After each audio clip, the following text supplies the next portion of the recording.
सबसे पहले आज के तमाम बड़ी खबरें नॉनस्टॉप न्यूज में। राज्यसभा में जम्मू कश्मीर के 4 सांसदों को कार्यकाल खत्म होने पर विदाई दी गई। इनमें कांग्रेस सांसद और सदन में विपक्ष के नेता गुलाम नबी आजाद भी थे।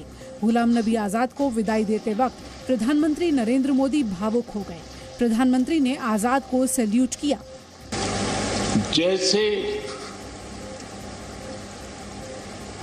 अपने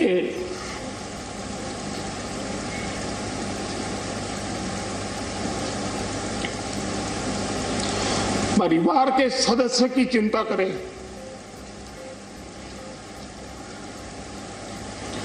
वैसी चिंता प्रधानमंत्री ने गुलाम नबी आजाद को दल के साथ देश की चिंता करने वाला नेता बताया। दोस्ती का जिक्र करके भी मोदी की आंखों में आंसू थे। एक मित्र के रूप में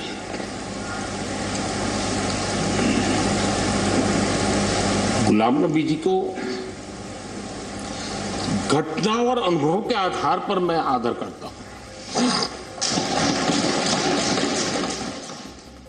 गुलाम नबी आजाद का राज्यसभा में 5वां कार्यकाल 15 फरवरी को खत्म हो रहा है। 41 साल के राजनीतिक करियर में आजाद 2 बार लोकसभा सांसद, केंद्रीय मंत्री और जम्मू कश्मीर के मुख्यमंत्री भी रहे। राज्यसभा से अपनी विदाई पर विपक्ष के नेता गुलाम नबी आजाद ने बड़ी बात कही। प्रधानमंत्री के संबोधन पर आजाद भी भावुक हुए। गुलाम नबी आजाद ने कहा कि उन्हें भारतीय मुसलमान होने पर गर्व है। मैं उन खुशकिस्मत लोगों में हूं जो पाकिस्तान कभी नहीं गया, लेकिन जब मैं पढ़ता हूं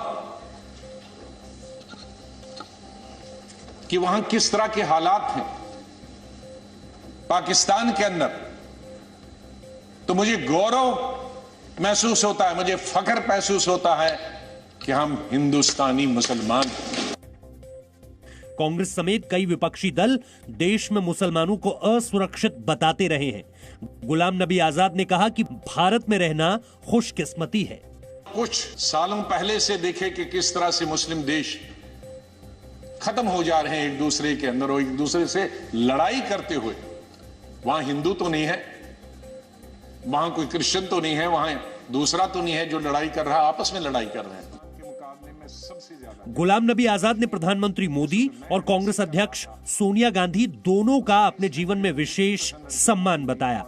उन्होंने पूर्व प्रधानमंत्री अटल बिहारी वाजपेयी का भी विशेष जिक्र किया। उत्तराखंड में राहत और बचाव पर गृह मंत्री अमित शाह ने शाम को हाई लेवल बैठक की। बैठक में राष्ट्रीय सुरक्षा सलाहकार अजीत डोवल, सेना प्रमुख जनरल नरवणे और नौसेना प्रमुख एडमिरल करमबीर सिंह थे।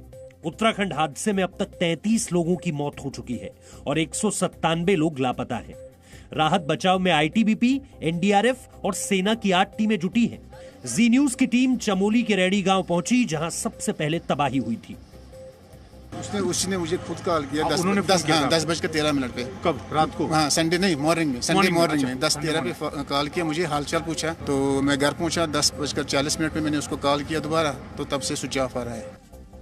वहीं तपोवन टनल से 35 लोगों को निकालने का ऑपरेशन जारी है। यहाँ फंसे लोगों को ढूंढने के लिए हेलीकॉप्टर के जरिए थर्मल स्क्रीनिंग की मदद भी ली जा रही है। मॉडर्न इक्विपमेंट, रिमोट सेंसिंग का एक हैदराबाद की कोई टीम है, वो प्रयास कर रही है कि वो कह रहे हैं 500 मीटर तक अंदर पता कर सकते हैं। तो वो चोपर से प्रयास कर रहे हैं कि हम देख सकें कि अंदर टनल में क्या है, कहां तक ये मलबा कहां तक है। इस बीच उत्तराखंड के मुख्यमंत्री त्रिवेंद्र सिंह रावत ने प्रभावित इलाके का हवाई सर्वे भी किया था। मुख्यमंत्री घायलों से मिलने जोशीमठ अस्पताल भी पहुंचे थे।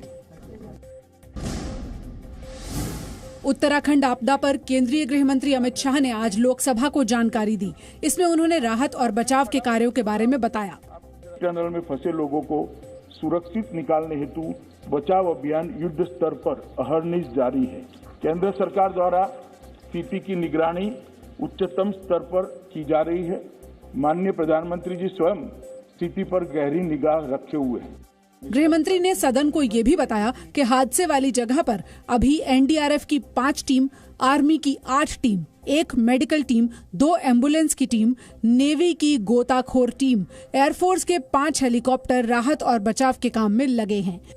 केंद्रीय एजेंसियों के साथ साथ एसडीआरएफ की 2 टीम और राज्य सरकार के 5 हेलीकॉप्टर लापता लोगों की तलाश में जुटे हैं। डीआरडीओ की टीम भी हादसे वाली जगह पर मौजूद है। साथ ही प्रभावित इलाकों में बिजली बहाल कर दी गई है। शांति निकेतन विवाद पर गृह मंत्री अमित शाह ने आज लोकसभा में जवाब दिया।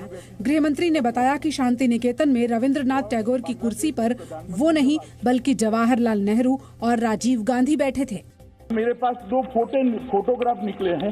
श्री जवाहरलाल नेहरू जी उस कुर्सी में बैठे हैं जहां पर टैगोर बैठा था। ये रिकॉर्ड पर है फोटोग्राफ। और दूसरा फोटो है श्री राजीव गांधी का, वो टैगोर साहब के सोफे में बैठकर आराम से चाय पी रहे हैं। अमित शाह ने शांति निकेतन यूनिवर्सिटी के उपकुलपति के स्पष्टीकरण के बारे में भी बताया।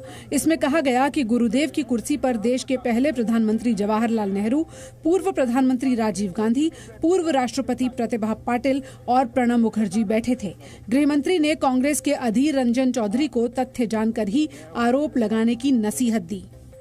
जब हम इस सदन में बात करते हैं तो बात करने के पहले तथ्यों को जांचना चाहिए, परखना चाहिए। सोशल मीडिया से उठाकर हम यहाँ पर रख दें तो इस सदन की गरिमा को क्षति होती है। अमित शाह पिछले वर्ष 20 दिसंबर को शांति निकेतन के दौरे पर गए थे।